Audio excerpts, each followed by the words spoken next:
তুমি অনেক কিছু করার দরকারই নেই, শুধু নাম। তুমি রাধা বা যাই হোক, রাধা বা রাম বা কৃষ্ণ, বললাম তো, যাই নাম হোক, তুমি নাম করে যাও। শিব শম্ভু শিব শম্ভু শিব শম্ভু শিব শম্ভু শিব শম্ভু শিব শম্ভু শম্ভ সদাশিব শম্ভ সদাশিব শম্ভ সদাশিব শম্ভ সদাশিব শম্ভ সদা। দুর্গা কুলে দুর্গা দুর্গা দুর্গা দুর্গা দুর্গা দুর্গা, নাম নাম নাম, এক এক মিনিট নাম ছাড়বে না, ভেতরে বাইরে সব সময়। ভেতরে বাইরে মানে যখন কারোর সঙ্গে কথা বলবে, অনেক লোকজন রয়েছে, তখন তুমি মনে মনে করো। চা দিচ্ছ তুমি কাউকে, কেউ বাড়িতে এসছে, লোকজন এসছে, চা দিচ্ছ, বা ঘরের লোককে চা দিচ্ছ, বা শাশুড়িকে চা দিচ্ছ, বা শ্বশুরকে চা দিচ্ছ, বা কাউকে কিছু করছো, বা ছেলেদেরও বলছি, আমি শুধু মহিলাদের বলছি না, আমি পুরুষকেও বলছি। আলাদা এখানে কেউ নয়, এখানে কেউ আলাদা নয়, পুরুষ নারী নির্বিশেষে আমি বলছি। যে তুমি মেয়েকে নিয়ে যাচ্ছ কোথাও, বা মেয়ের মাস্টার এসছে, তার সঙ্গে কথা বলছো, যে হ্যাঁ স্যার দেখুন একটু ওই দেখবেন সেই দেখবেন, পুরুষের কথা বলছে। বা বাজার করে এনে বউকে বলছো যে এ নাও আজকে এটা রান্না করে পাশে, বলা গেল নাম করো, নাম করো। পুরুষরা কি হয়, পুরুষরা একটু অবাধ্য হয়, অবুঝ অবাধ্য হয় কিছু ক্ষেত্রে। তো তাদের কথা সব ফালতু, বিশ্বাস করি না, সব ফালতু, কারণ তারা জানে না, তাই তারা মানতে চায় না। জানে না ভাই, আমি জানি না যেটা, সেটা আমি কী করে মানব? তো সেইটা হয়ে যায় তাদের প্রবলেম। তো সেই জন্য আমি সমস্ত পুরুষদেরও বলবো যে পুরুষ নারী নির্বিশেষে ঈশ্বরকে ডাকো, একমাত্র পথ ঈশ্বর, তাকে ছাড়া আর কোনো পথ নেই। আবার যে বলেছ যে ঈশান কোণে তোমার কী বলে ওটা, বাথরুম, খুব বাজে। ঈশান কোণ মানে ঈশ্বরের কোণ, নর্থ ইস্ট, নর্থ ইস্ট, ঈশান কোণ, আই থিঙ্ক সো, ঈশান কোণ নর্থ ইস্ট। নর্থ ইস্ট কোণ হচ্ছে ঈশ্বরের কোণ, ঐশ্বরিক কোণ। ওই কোণকে ফাঁকা রাখতে হয়, ভারী কোনো জিনিস রাখতে নেই ওই কোণে। বাস্তুটাও একটা শাস্ত্র, বাস্তুটা এমনি এমনি নয় যে তুমি বলছো, বা যদি তোমাকে কেউ বলে সব ফালতু, না, ভীষণভাবে এগুলো মানতে হয়। এবার তোমার যেহেতু, আমি জানি না, তুমি যদি আমাকে ফোন করো, যদি খুব অসুবিধা হয়, আমি জানি না সেটা ভাঙার ব্যবস্থা আছে কি না। সেই জায়গাটা যদি ভাঙার ব্যবস্থা না থাকে, তাহলে প্রচণ্ড নাম জপ, হনুমান চালিসা, হনুমান বাণ, বজরাং বাণ যেটা বলে, সেই মন্ত্র পাঠ করতে পারো। প্লাস হচ্ছে তোমাকে ভীষণভাবে ধূপ ধুনো দেওয়া, আর সমানে ঈশ্বরের কাছে একটু ক্ষমা চাওয়া, যে আমাদের ভুল হয়ে গেছে, ভুল হয়ে গেছে, ভুল হয়ে গেছে, ক্ষমা করে দাও। যেভাবে হোক তুমি উদ্ধার করো, একদম সারেন্ডার করো। তোমরাও একদম সারেন্ডার করে দাও, যে না, আমি বুঝতে পারিনি, আমরা জানতাম না, আমরা করিনি, এটা এটা জন্ম পরম্পরা হিসাবে পেয়েছি, বা অমুক হয়েছে, বা তসুক হয়েছে, আমাদের ক্ষমা করে দাও, আমাদের ক্ষমা। আর যদি সম্ভব থাকে তাহলে সেটাকে বুঝিয়ে দিয়ে অন্যদিকে করো, জাস্ট ওর উল্টো দিকেই করে দাও। হ্যাঁ, তোমার ওয়েস্ট ইয়েতে করতে পারো, ওয়েস্ট মানে সাউথ ওয়েস্টে করতে পারো, নর্থ ইস্ট, সাউথ ওয়েস্টে করতে পারো। তো এটা দেখো, এটা সত্যি খুব বাজে হয়ে গেছে, একদম শেষ করে দেয়, শেষ করে দেয় একদম, মানে তিষ্ঠতে দেবে না। এই শরীর খারাপ, এই অমুক, মানে মারণ রেখে দেবে একদম ঘরের মধ্যে, সাংঘাতিক খারাপ হয় এটা। ঈশান কোণে যদি বাথরুম থাকে খুব খারাপ হয়, কারণ গ্যাস, নোংরা গ্যাসটা তো ঐশ্বরিক কোণ তো বলা হয়।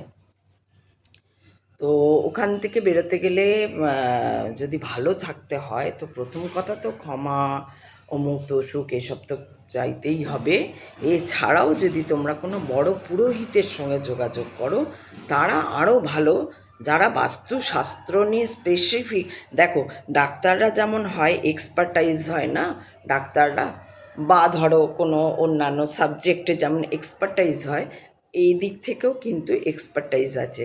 তোমাকে কিন্তু বাস্তুশাস্ত্রের এক্সপার্টাইজের সঙ্গে কথা বলতে হবে এই জন্য, আর খুব তাড়াতাড়ি বলতে হবে। এখনও যেটুকু যদি বাঁচানো যায়, যা অবস্থা তোমার দেখতে পাচ্ছি, হ্যাঁ, এখনও যদি কিছুটা বাঁচানো যায়, কাউকে যদি বাঁচানো যায়, সে বলে না আমি মরছি কিন্তু আমি ছেলেটাকে রেলের ইয়ে থেকে দূরে, ওর গিয়ে ওখানে মাথা ঠুকে গেল, কিন্তু বেঁচে তো গেল, বুঝতে পেরেছো তো? মানে মানে তিতি বিরক্ত করে দিচ্ছে তোমাকে একদম। মানে খুব খারাপ অবস্থা তোমার, এটা আমি বুঝতে পারছি।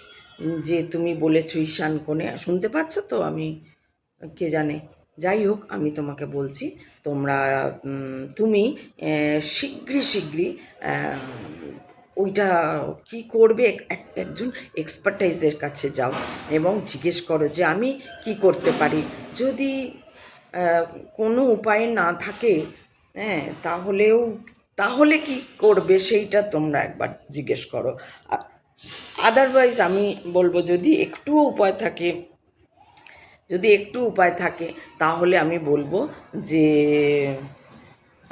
যে ঘর মানে পাল্টে বা ওই জায়গাটা বুঝিয়ে বা যা হোক করে ওই জায়গাটা চেঞ্জ করার জন্য বলবো। তো এইটা করো। এবার তোমাদের বয়স কত জানি না, কিভাবে আছো কি না, কিন্তু আমি বুঝতে পারছি খুব খারাপ অবস্থাতেই আছো তোমরা। সমস্ত দিক থেকে শেষ করে দেবে একদম, মান সম্মান অর্থ অমুক তসুক সব দিক থেকে তিষ্ঠ হতে দেবে না। তো সেরকমই হচ্ছে মনে হচ্ছে। তো ঈশ্বর নাম করো। আর আরেকটা বলবো, শুধু ঈশ্বর নাম করলেই তোমার হবে না, তোমাকে ভীষণ সাত্ত্বিকভাবে থাকতে হবে। সাত্ত্বিক মানে কি বলো তো? সাত্ত্বিক মানে তোমরাই সবার ভেবে নাও যে নিরামিষ খাবো আর ওই করব না, মনুষ্যত্ববোধ। এর মধ্যেও যদি তুমি দেখো কেউ অপারগ, এর মধ্যেও যদি তোমার কাছে 500 টাকা এলে 250 টাকাও যদি কারুর লাগে, সেই টাকা দিয়ে অবশ্যই দেখবে তার নিড কিনা, তার দরকার কিনা। যদি লাগে, তোমার কাছে যদি 500 টাকাও আসে, 250 টাকা দিলে যদি কারুর ভালো হয়ে যায়, তুমি দিয়ে দাও। দান, একমাত্র দান, নিঃস্বার্থ দান তোমাকে একটু বাঁচাতে পারে। নিঃস্বার্থ দান, কাউকে মুখ, ডান হাত জানবে না বাঁ হাত কী করছে, দান করছে, বাঁ হাত জানবে না ডান হাত কী দান করছে। এবং সেটা খুব শীঘ্রই তোমরা শুরু করো। ঘরে পাবন পুজো ইয়ে করা, হোমযজ্ঞ করাতে হবে। তাতেও কিছু হবে কিনা আমি জানি না, কিন্তু তাও করাতে পারো। আর কি বলবো, খুবই খারাপ অবস্থা। আমি জানি না তুমি আর সেকেন্ড দিন আজকে, কারণ অনেকেই প্রথম দিন আসে বলে, তারপরের দিন আর শোনে না। যাই হোক, ঈশ্বর করুন। আর তোমার যা অবস্থা তুমি নাই শুনতে পারো, কারণ কি ওই অবস্থায় তো তোমাকে ভালো জিনিসটা শুনতে দেবে না। হ্যাঁ, হয়তো তুমি আর শুনবে না, আসবে না, তাও হতে পারে। ঈশ্বর করুন। আমি প্রে করছি মহাদেবের কাছে যে মহাদেব, যিনি এই অবস্থায় পড়ে আছেন, যেভাবে হোক তুমি উদ্ধার করো। তোমারই তো সন্তান, তুমি উদ্ধার করো। তুমি যেভাবে পারো তাকে উদ্ধার করো, এটা আমি প্রে করছি। সত্যি তোমার খুব খারাপ অবস্থা। তো আর যিনি ওই প্রারব্ধ বলেছেন আমি অনেক কিছু করছি, তার বিষয়ে আমার একটু জানার আছে যে আদৌ তিনি কি বুঝেছেন। কারণ প্রারব্ধ ঠিক করার কোনো ব্যাপার নেই, বিধাতার বিধির লিখন, যার যেটা লেখা আছে তার সেটা হবে। শুধু ঈশ্বর ধ্যান ধারণা করলে, ঈশ্বরের নাম করো, ঈশ্বরের মতন গুণবান, ঈশ্বরের মতন জ্যোতির্বান, ঈশ্বরের মতন যে তমসা ঘন থেকে যে জ্যোতির আলোতে নিয়ে আসতে পারে, ঈশ্বর ছাড়া কেউ পারবে না। কেউ কোনো মানুষের রূপ ধরেই ঈশ্বর আসবেন। মানুষের রূপ, এই ধরো আমি মানুষ, আমি যাকে বলছি, যে মানুষটিকে বললাম যে আপনি এই এক্সপার্টিসের কাছে যান, আমার মধ্যে দিয়েই হয়তো তিনি বলালেন। যদি তিনি শুনে নেন, যেহেতু তিনি এসছেন, যদি তিনি শুনে নেন, নিশ্চয়ই তার কাজে লাগবে এটা। এইভাবেই ঈশ্বর মানুষের মধ্যে দিয়েই তার খেলা খেলেন, তার লীলা সেটা তিনিই জানেন। তার অসীম লীলা, তার অসীম কৃপা, অসীম কৃপা। তিনি কাউকে ফেলতে পারেন না। শুধু তোমরা তোমাদের অহং যদি ছেড়ে থাকো, অহংকে যদি তোমরা সরিয়ে দিয়ে থাকতে পারো, তাহলে দেখতে পাবে পরিষ্কার, কোনো কুয়াশা থাকবে না। তিনি কি বলছেন শুনতে পাবে, তিনি কি করছেন দেখতে পাবে, তিনি তোমাকে কি কি আদেশ দিচ্ছেন সেটা পরিষ্কার হয়ে যাবে তোমার কাছে। তাই আজকে এই পর্যন্ত। যদি তোমরা কেউ ওই দীপান্বিতা বা কী যেন কৃষ্ণা সাহা, যদি তোমরা কেউ আমার কথা শুনে থাকো, যদি তোমরা তোমাদের মনে হয় কোনো কাজে আসবে, তোমরা অ্যাপ্লাই করতে পারো। তোমরা চাইলে আমাকে ফোন করতে পারো, বা আরও যদি কেউ এরকম থাকো যারা জানতে চাও কিছু, আমার কাছে জানতে পারো। যতটুকু আমার সামর্থ্য, মহাদেবের কৃপায় আমি চেষ্টা করব তোমাদের সামান্যতম হলেও, তোমাদের যদি যে কোনো কষ্ট, দুঃখ, একটা মানসিক যন্ত্রণা থেকে যদি তোমরা বেরিয়ে আসতে পারো এবং সম্পূর্ণভাবে তোমরা ঈশ্বরে একদম দুহাত তুলে তাকে ডাকতে পারো, তার গুণগান করতে পারো। তাই এসো আমরা সবাই মিলে আমরা ঈশ্বরের নাম গান করি, ঈশ্বরের প্রচার করতে চাই। এইভাবেই আমরা ঈশ্বরের প্রচার নিয়ে এগিয়ে যেতে চাই। ঈশ্বরের মতো আর কেউ নেই, ঈশ্বরের মতন বন্ধু আর কেউ নেই। যার কাছে যেরকম, এটাই হচ্ছে তার খেলা। তাহলে আমি আজকে আসি, তোমরা সবাই খুব ভালো থেকো, যে যেখানে আছো ঈশ্বরের নাম গান করো, আর খুব ভালো থেকো। সবাই সবাইকে ভালো চোখে দেখো, হিংসা ঈর্ষা একদম করো না, অহংকার একদম রেখো না। তাহলেই দেখবে ঈশ্বরকে পরিষ্কার দেখতে পাবে, যেমন তোমরা আমাকে দেখছো, যেমন আমি আর সবাইকে দেখছি। ঠিক আছে, টাটা, খুব ভালো থেকো। কেমন? আজ তাহলে রাখি।